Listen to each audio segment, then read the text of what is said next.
I welcome everybody. This is my session, Self-Mastery Training via Ageless Wisdom Teachings for the Institute for Global Transformation. And I am excited to begin a new turn of the spiral, so to speak, in our teachings. We just completed a 40 session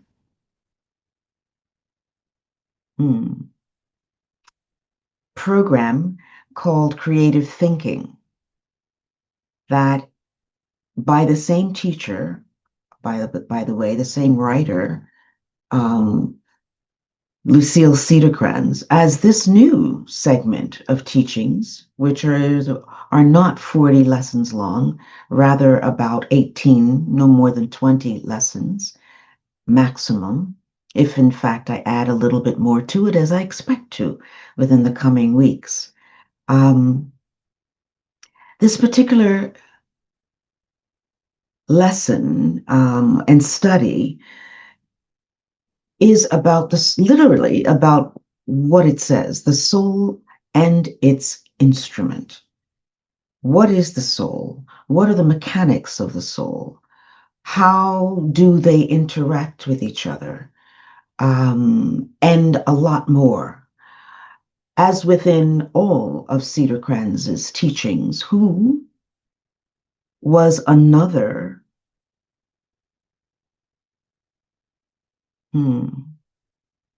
chela or student chosen and selected by one of the masters, i.e. Alice Bailey and Dwal Khul. Lucille Cederkranz worked in a totally different way.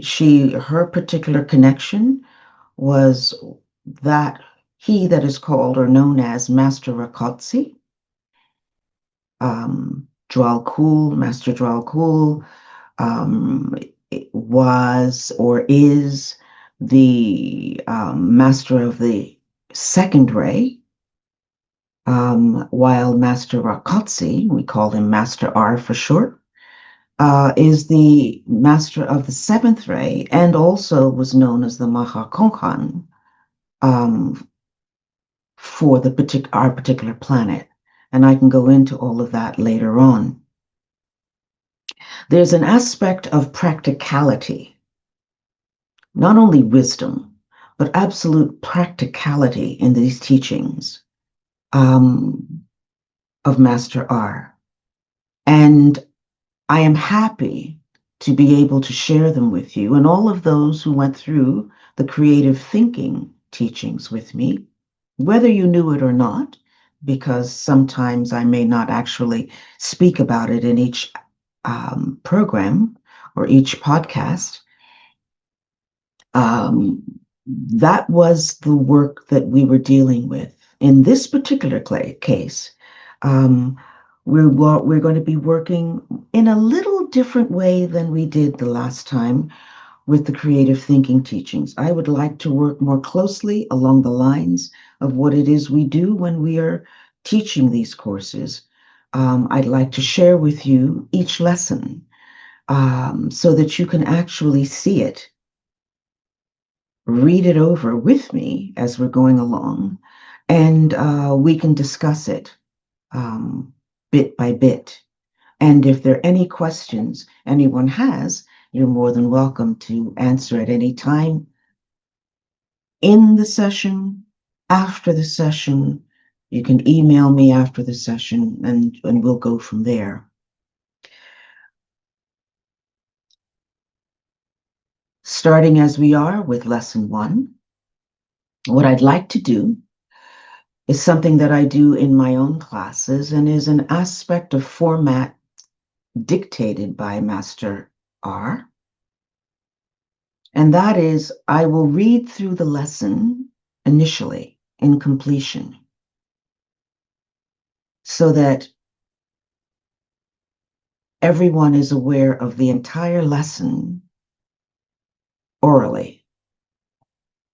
I ask simply, as I'm reading through the first phase, this first step, reading through the lesson, that you become simply like a sponge. Don't try to find, don't get upset because you can't read along.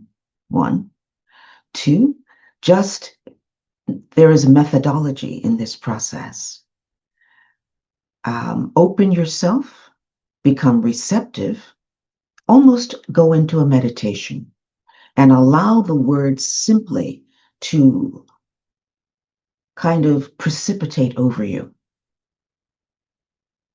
so that you get the first cast, so to speak, of the lesson and have a sense as to what it's about. This way of teaching does not require memory. It's a seeding, so to speak, within your being. And then I will put the lesson up for it to be seen, and we go through it from there. And as I said, I will be interweaving or synthesizing other bodies of information into this body of information, because I want to make sure that we almost start from the beginning and you understand what the soul is in order for us to begin to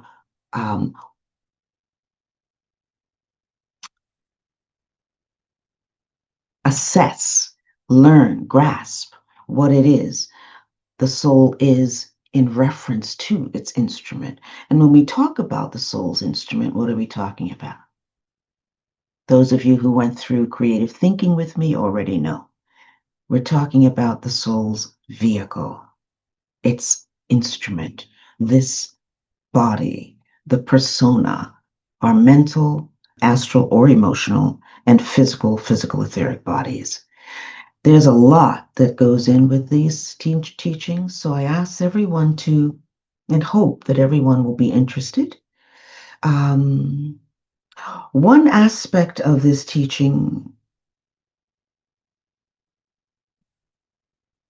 that will be driven home many times is that this work is not for the persona or the personality or the individual self, the separated self. This work is for he or she who understands that we are here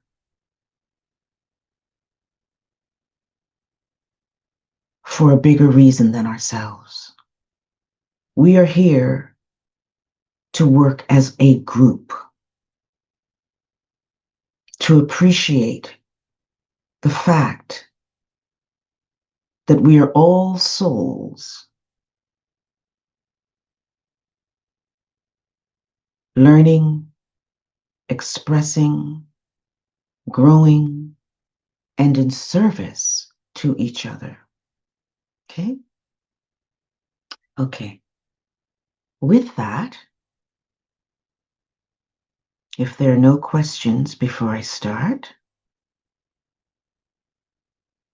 okay, I will begin reading lesson number 1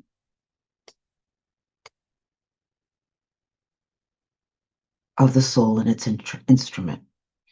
This particular lesson deals with introduction to group work, group responsibility to the world group and humanity, individual responsibility to the group, assessment of motivations for the work, identity, personality, soul, and creativity, habits, and the recognized need for discipline and application. Again, become a sponge. Go inside. Allow the words simply to fall over you. Just try not to capture anything. If you do, all well and good.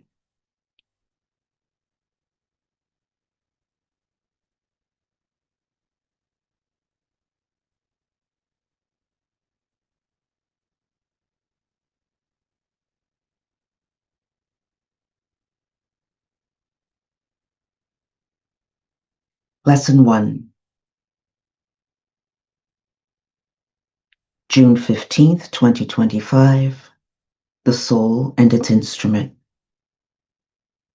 Most of the individuals who receive this second series of instructions are those who have become integrated into a group of minds who are dedicated to the work of the soul.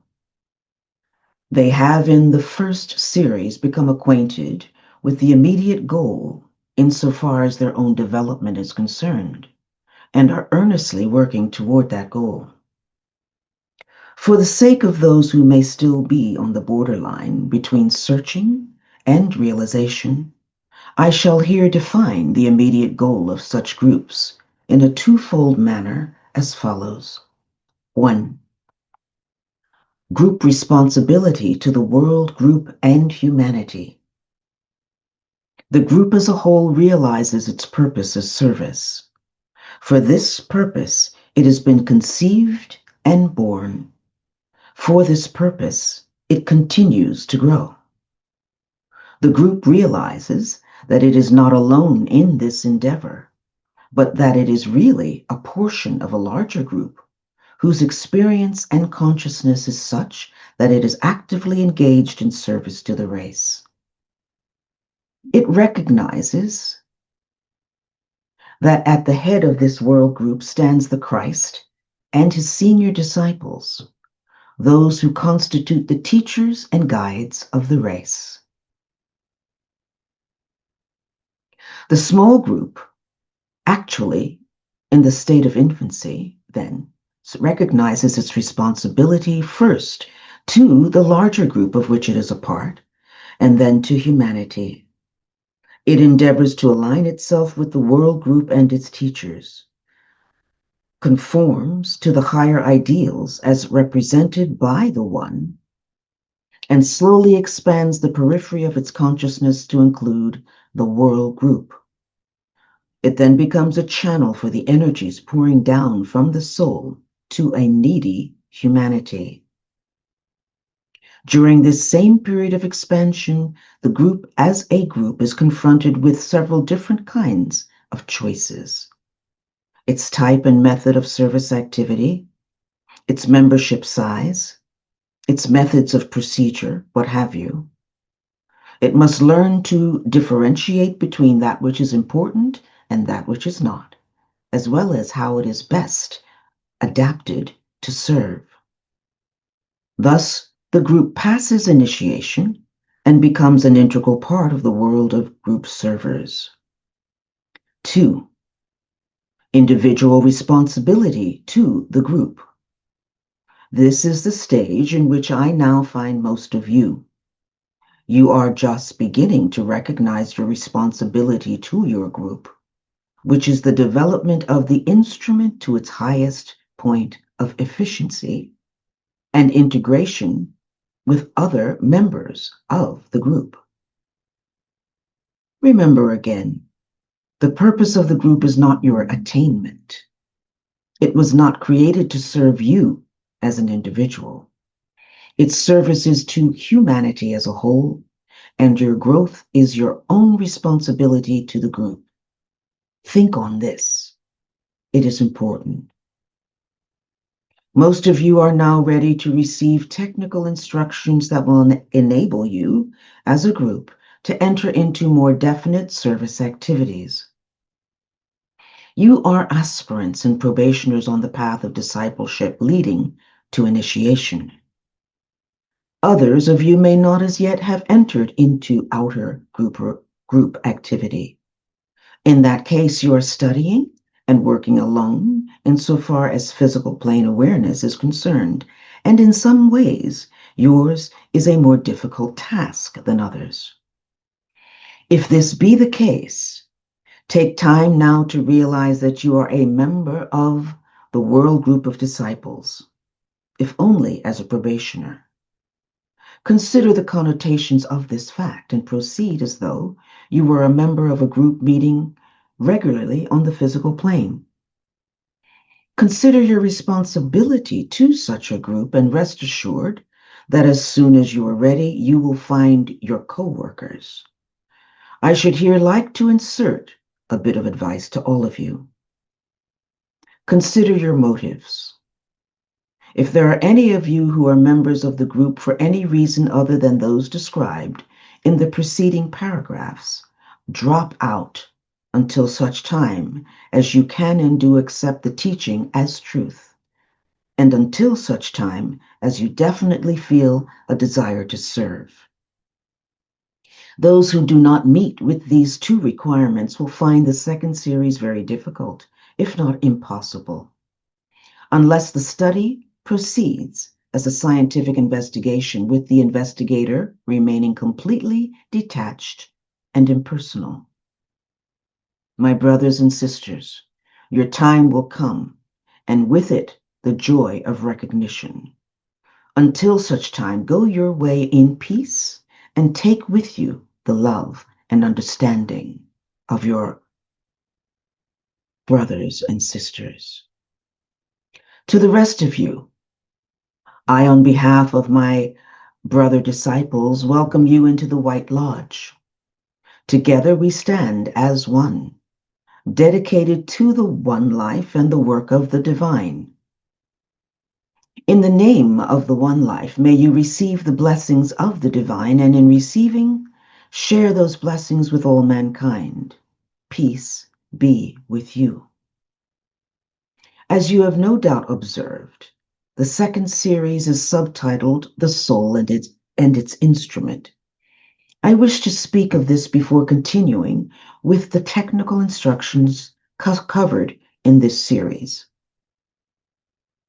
At the end of the first series, students are inevitably confused if asked to explain their identity. Who and what are you serves to bring the student into a state of bewilderment. This is good in that it forces an issue at the proper time, and students must sooner or later consider their identity. They have by this time become aware, at least in part, of their essential duality. They have for a long time been aware of themselves as personalities, identified with form. In studying the first series of instructions, the nature of the soul, they have become aware of that which underlies form, the soul or consciousness aspect, and are attempting to identify themselves with that. At the end of this second series, they will have shifted their polarization and realize that they are the soul, independent of form, though utilizing it as an instrument of contact with this, the physical plane. Then let us presume for the purpose of this series, that we are souls, my brothers and sisters. We are not personalities aspiring to soul, but rather we are souls aspiring to the one life and attempting to control the personality. In order to better do this, let us clarify what is meant by the term personality. The personality is a reflection of all past experience into which the soul has entered while incarnate in form. In other words, the aggregate of individual experience is reflected into a more or less integrated form, that form constituting the personality. It is a conditional state of existence into which the soul projects a part of its consciousness for the purpose of further experience. It is not a state of consciousness as is supposed. Therefore, the term personality consciousness is, in a sense, a misnomer. What is actually meant is that the projected consciousness has identified itself with the personality rather than the soul, and has then recognized and accepted the limitations of the personality as its own. The projected consciousness is the creative aspect of the soul. Its many successive lives in form finally bring it to an understanding of the law of cause and effect. Once it is no longer identified with the personality, its incarnations become acts of service to the race. By this time, it has developed its own nature, its inherent characteristics, and its own quality. I stated previously that this series of instructions is designed to shift the polarization of the student out of the instrument into the soul. This is done through a process of identification and the exertion of a positive control over the form nature. This, of course, necessitates discipline. At the same time, the student is engaged in the evocation of creative activity. The basic need of all individuals after they have reached a certain stage of development is the need to create. The inability to satisfy that need is the cause of many of our psychological problems today. The individuals for whom these instructions are written fall into this category.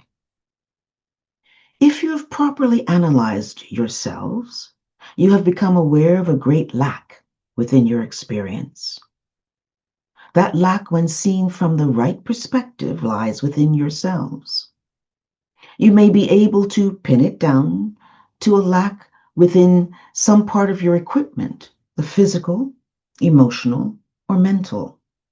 This is because there's been no true alignment of these three and no one-pointedness of purpose. The desire nature has often been at war with the physical or mental aspects or both. And in most cases, this battle is focused primarily between the desire nature and the mental aspect, with the physical body taking the place of the battleground.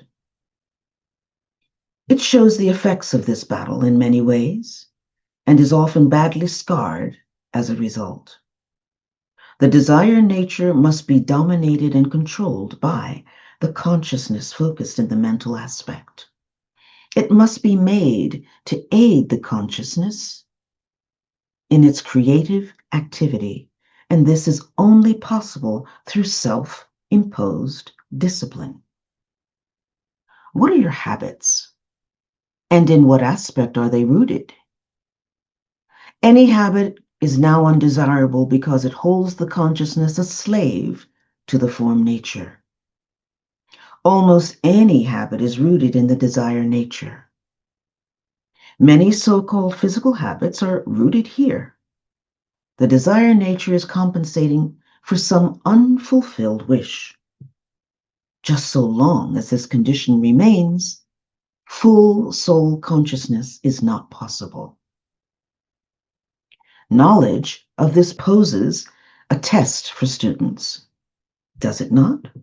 A test of their sincerity, a test of their strength, and a test of their motives. I do not order you to discipline yourselves. I merely offer suggestions that point out the way. I do advise you to begin now with a process of identification. The I consciousness is an aspect of the soul. It is not then its physical body, its desire nature, or even its mental aspect. These are temporary and are discarded often for newer and better equipment. It is not necessary, however, to discarnate in order to build better equipment. It can be done while incarnate, and at some time it must be done during this cycle. That is part of the evolutionary process. The aspirant masters the form nature while inhabiting it, and this usually takes many lives. In the light of this, my brothers and sisters, I suggest that you contemplate identification, discipline, and application. Before proceeding with this series, I shall ask you to quickly review the first series as an assignment. Determine for yourselves the discipline indicated by the instructions received and the response both your consciousness and your form nature have made to them.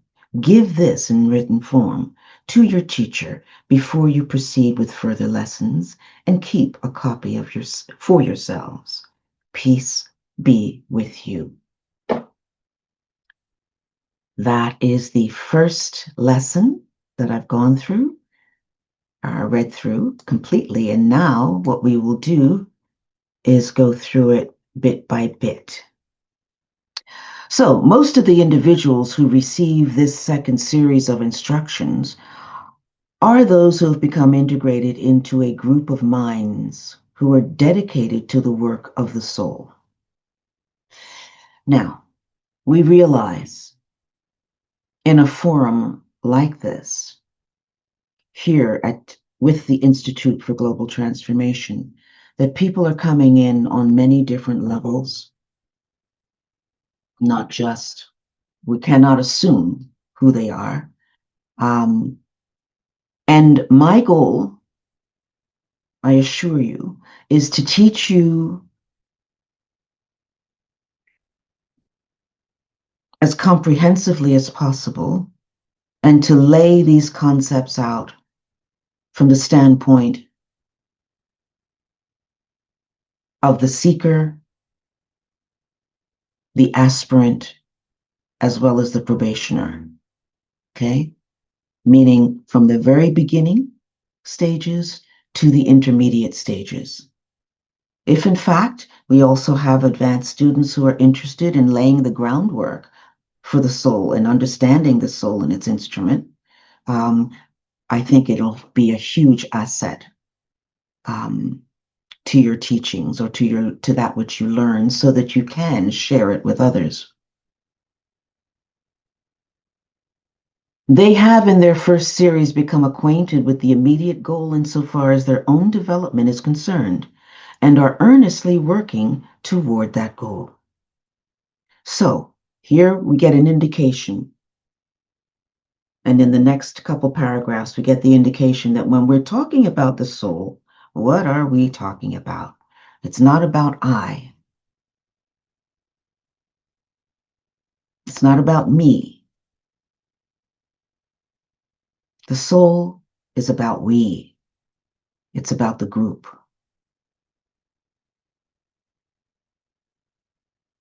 It's not about the separated self or things desire for the separated self.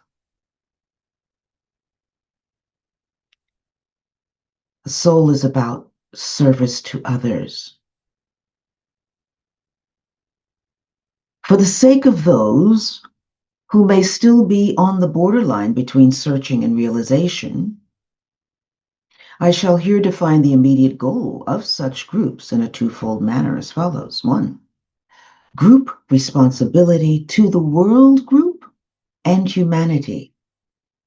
We who study these lessons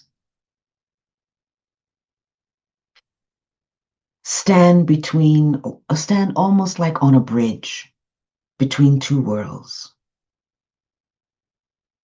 We were born into humanity at large.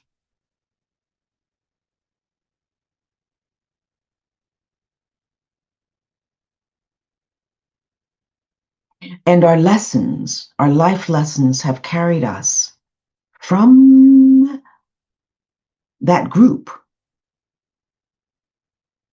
asking questions, deeper questions, as to our purpose, the reasons why we're here, the focus of this particular lifetime,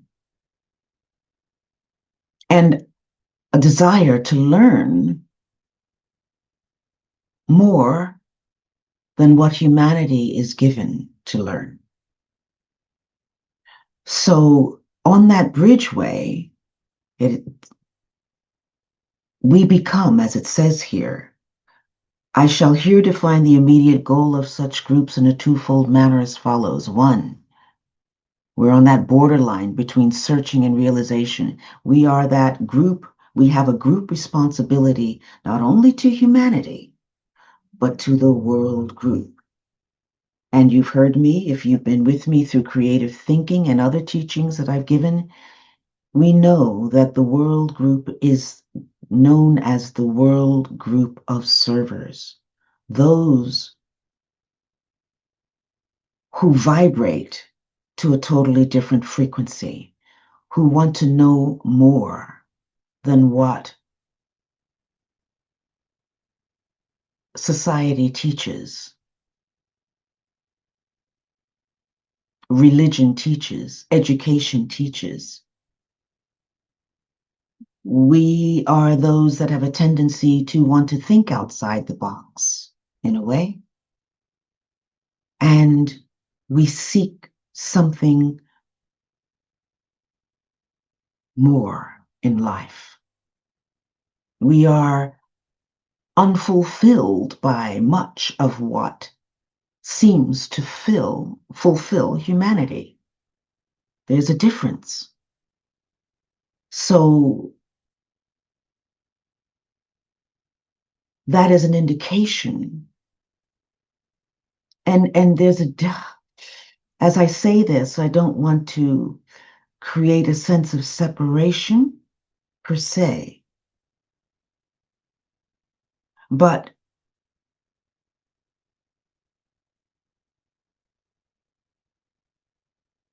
all of humanity, as I've taught before, is undergoing initiation. Many just don't know it. We're all in different stages of initiation. All of us are here for a spiritual evolution. Many just don't know it yet. So the difference between world group of servers and humanity is just that. Those who are getting an inkling, have realized and are about it, who are living it and being it, embodying the new teachings, and those who may not yet know, but we're all on the path. The group as a whole realizes its purpose as service. For this purpose, it has been conceived and born. For this purpose, it continues to grow. The group realizes that it is not alone in this endeavor, but that it is really a portion of a larger group whose experience and consciousness is such that it is actively engaged in service to the race. The world group of servers knows that they are here to serve humanity at large, in some form or fashion, according to their gifts and talents, according to their rank and position as a soul, not as an individual or a personality. Big difference. Service is not anything that anybody decides, oh, I want to do this. That's not service. Many of us have misconceptions of what true service really is. In the ashram, world servers are aware that they are part of a larger group of in incarnation and out of incarnation, connected to a particular ashram, not in physical form, but very much palpable and alive and well on the inner levels, according to who they are as a being in this particular lifetime. Let it rest at that. More will come later on.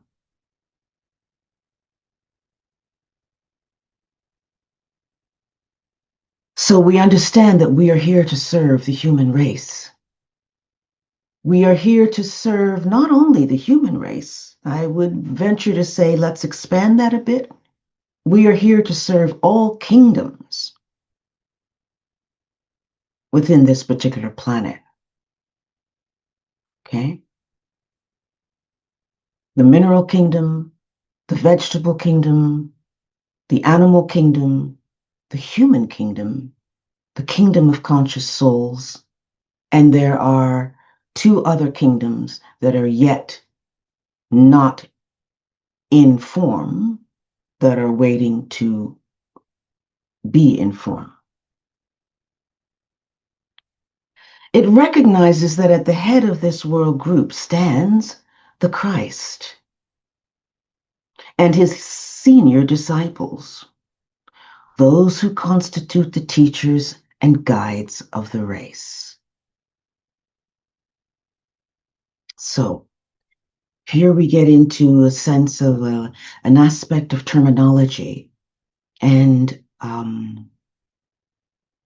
a deeper understanding of, like I was simply just talking about the ashram, about what is going on the inner levels that constitute organization, hierarchy, protection, guides of this particular planet, of humanity at large. And I would say all of the kingdoms as well. It's all the kingdoms, not just humanity.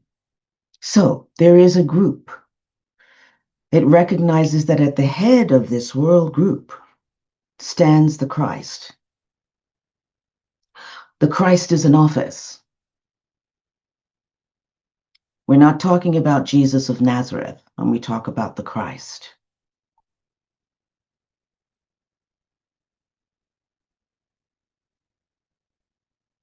The Christ is known as the world savior of this particular age, or the last two ages, really, that we have been in, the Piscean age and also the Aquarian age.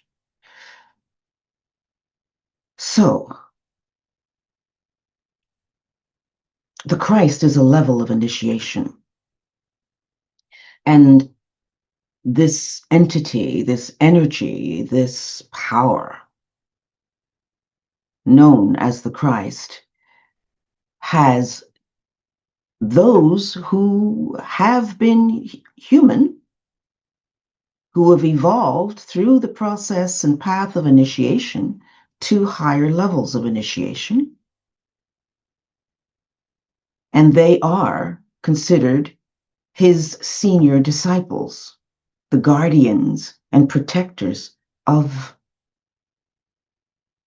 humanity, those who constitute the teachers and guides of the race. And when they say race, we're not speaking about any particular human race, of course, the human race. The small group, actually in the state of infancy, then recognizes its responsibility first to the larger group of which it is a part, and then to humanity. It endeavors to align itself with the world group and its teachers.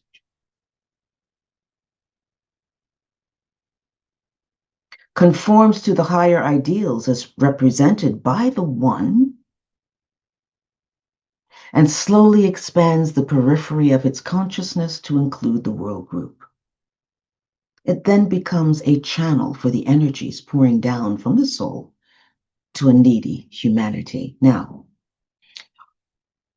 it is realized that some of these ideas, some of these concepts that are being shared with you may seem, to those of you who have not heard these before, may seem a bit far-fetched.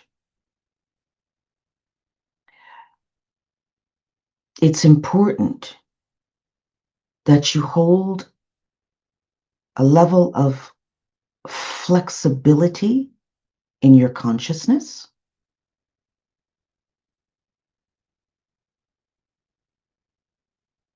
meaning being opened to new concepts that may be presented in these teachings, but at the same time, listen. That which you can handle and deal with. If it speaks to you, if it resonates deeply with you, if it creates that moment of aha within you, take it in, absorb it. If you're finding it, some aspect of any of these teachings, difficult for you to handle, let it go. Don't judge it. Don't criticize it. Set it aside realizing that in the process of these teachings, there will be other teachings that come that may give you the connection, help you to connect the dots to what the original concepts that you were unable to accept were. Okay? And then you can begin to work on that, hum on that a little bit, absorb it, and maybe it will integrate a little bit more in your being. These are not something that, these teachings are not anything that we ask that you accept without fail. This is not that kind of teaching, okay? Um, these teachings are up to you to observe, sense where it feels good in your body, in your system, in your energy. If it doesn't feel right, set it aside. Know that something will happen and you will begin to understand it later on. Maybe, maybe not. And it's okay. Okay? There are, hold on a second. I think this is important for me to add.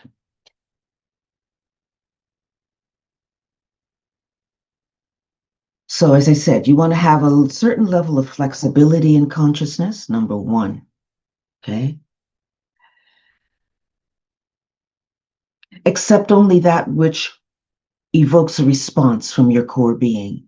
If you don't get a sense of ding, oh yeah, I get that, leave it alone. Okay? We are not asking that you accept anything blindly.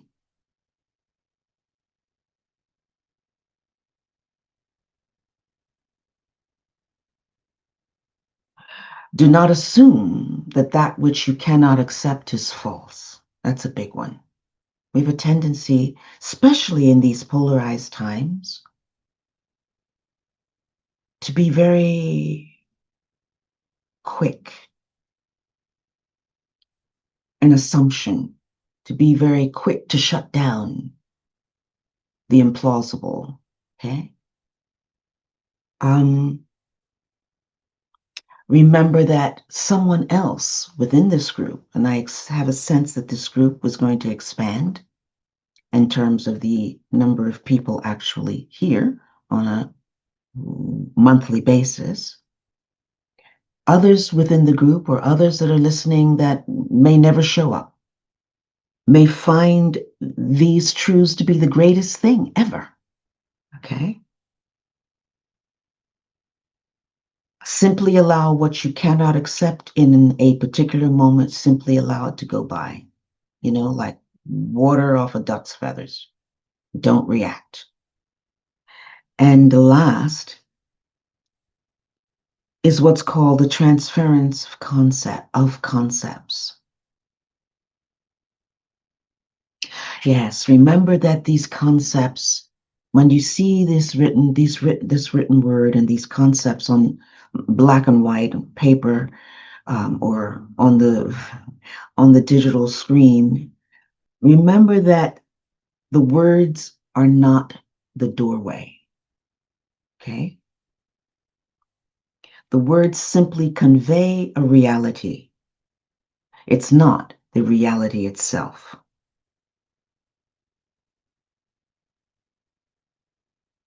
Don't get stuck. You don't know how many people I know, we know, have known, who can spout from memory paragraphs or sentences from quote unquote masters as major truths.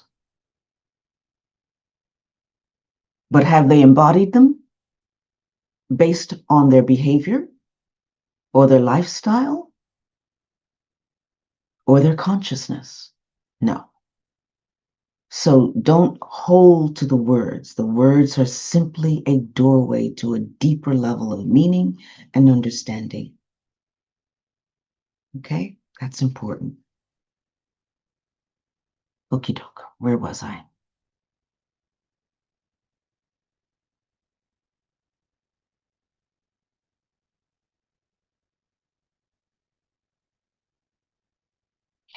During this same period of expansion, the group as a group is confronted with several different kinds of choices.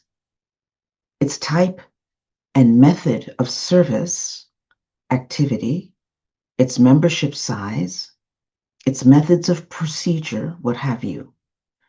It must learn to differentiate between that which is important and that which is not, as well as how it is best adapted to serve.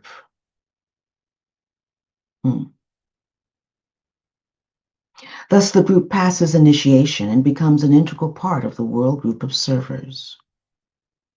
Number 2, individual responsibility to the group.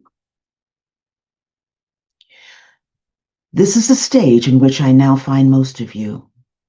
You are just beginning to recognize your responsibility to your group, which is the development of the instrument to its highest point of efficiency and integration with the other members of the group. Remember again, the purpose of the group is not your attainment. It was not created to serve you as an individual. Its service is to humanity as a whole, and your growth is your own responsibility to the group. Think on this. It is important.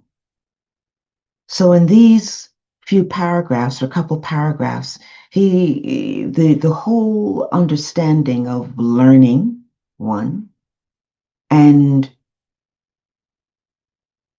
why we learn, motivation for learning, completely is turned on its head. We no longer are able in this particular format study to come from that place that we normally come from, of me, myself, and I. And that is a huge bridge to cross for many as we move from personality consciousness into soul consciousness, which is where humanity at large is now moving. As we've mentioned before in creative thinking, we are moving from I to we, and we're moving from an emotional polarity into a mental polarity. Two totally different worlds. So, most of you are now ready to receive technical instructions that will enable you as a group to enter into more definite service activities. You are aspirants and probationers on the path of discipleship, leading to initiation. Others of you may not as yet have entered into outer group activity. In that case, you are studying and working alone insofar as physical plane awareness is concerned. And in some ways, yours is a more difficult task than others. If this be the case, take time now to realize that you are a member of the world group of disciples. If only as a probationer, and that makes no difference whether you're an aspirant, a probationer, whatever, okay? Once you decide you are part of the fold, okay? Once you are willing to take up the needed levels of observation, inner observation, discipline, identification, and your aspiration is high, then you are part of the world group of servers and you have the will to good and you want to move and attempt to move in your life with right action, harmlessness, integrity. These are once you're able to, boy, I can go on this one. Once you are able to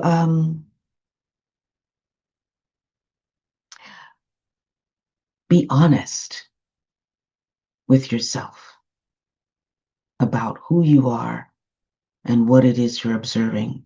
Once you're courageous enough to allow the light of the soul into your inner being to highlight those areas that need to change,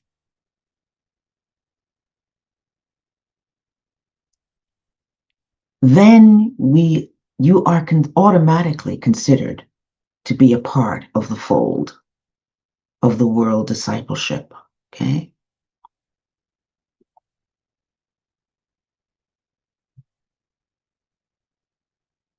Consider the connotations of this fact and proceed as though you were a member of a group meeting regularly on the physical plane.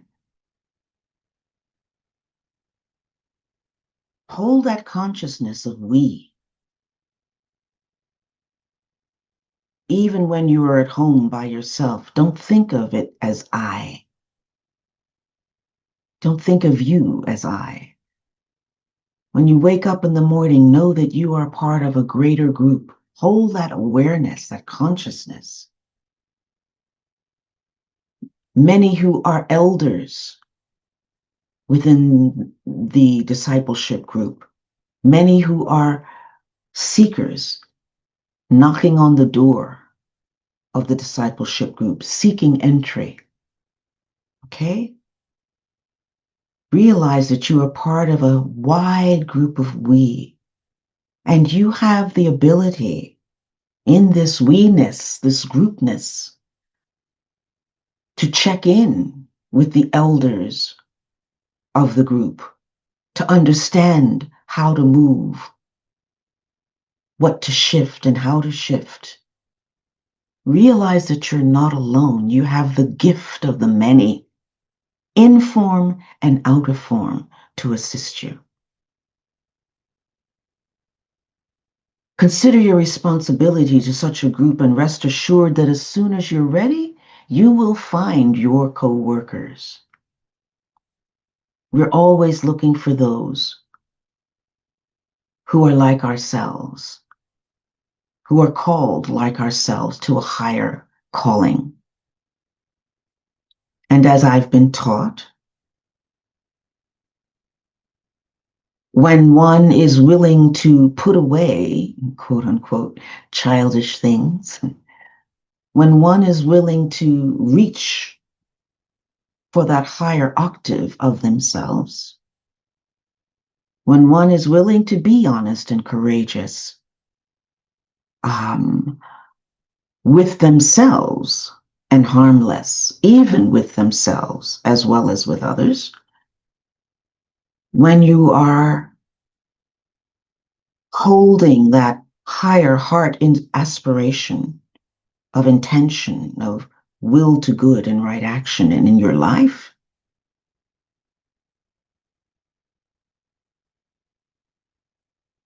your vibration, your frequency, inner frequency shifts. And you will find yourself attracting new opportunities, new people, new friends, new experiences. And you'll know that something is shifting, okay? You'll find those people who, like yourself, were kind of came in on that ashramic wave into incarnation at the same time to serve the basic same mission that we know that we are here to serve. Okay. We might be dropped in different locations around the world. We might not all be in the same place, but we will recognize each other in passing. We will sense the quality of that vibration. And yet we'll also meet up with those that we are to work with. Let us take this up again next month. And I would like to ask that in this period of time between now and next month, begin to think on. Usually like to end with a meditation, but because we have not completed this entire text as yet, I don't want to jump ahead. But think about your motivations as to why you want to study this work. Think about where you are in the scheme of things in terms of understanding the purpose of the soul as being group service rather than individual focus. And does that sit well with you? How does that feel? And think about your identity. What are you identified with? Your aspirations, okay? And even if you take time in your meditative moments, journal about them. What am I identified with? With what am I identified? Okay? What are my aspirations as a soul? How would I seek to serve? How do I seek to serve? Ask those questions and answer them. And that will hold you in the frequency of this lesson. And I will make available this lesson on the Institute for Global Transformation's website so that you can access it, okay? Going forward and read it on your own since we've already gone through it once, vocally or orally. Okay? I hope that has whetted your appetite for completion, not only completion of this lesson, but an exploration deeper exploration into the soul and its instrument. I give thanks to the Institute for Global Transformation for allowing me to present these teachings and giving me the opportunity to share to the wider group. This is part of my service, and I enjoy it. Until next month, same time, same station, 5 p.m. to about 6, no more than 6:15, okay? We will meet and complete this particular lesson. Take good care, and thank you again. Namaste.